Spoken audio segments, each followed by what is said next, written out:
Hello everyone, and welcome to our video on the LiPo Lithium-ion Polymer battery recycling process. Today, we'll take you through the step-by-step journey of how our recycling equipment efficiently processes used LiPo batteries to recover valuable materials. Let's dive in. Step 1. Shredding process. Our process begins with discharged LiPo batteries entering a single-axis shredder. This machine efficiently breaks down the batteries, separating the outer casing from other components.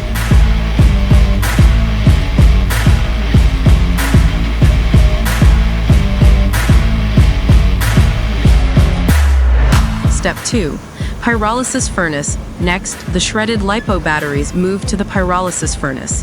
Here, the high temperatures cause the electrolyte to evaporate. Pyrolysis can not only solve the problem of electrolyte pollution, but also make the black mass fall off more easily.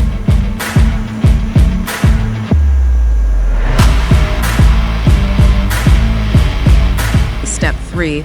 Sorting with Z-type separator.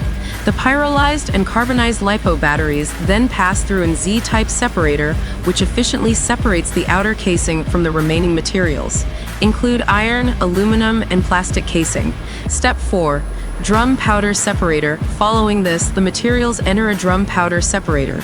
This huge machine is one of our core devices. Using this device, the black mass will be effectively separated, and then the separation rate will be further improved through the linear screen at the lower end. Step 5. Hammer crush. A hammer crusher is employed to reduce the remaining battery electrode pieces to smaller sizes, causing the detachment of black powder and other metals adhered to the electrodes. Step 6. Circular vibrating screen and air separator. A circular vibrating screen is employed to further refine the separation process, where membrane paper and a portion of black powder are effectively separated from the mixture. At this stage, the remaining copper and aluminum are separated through the air separator.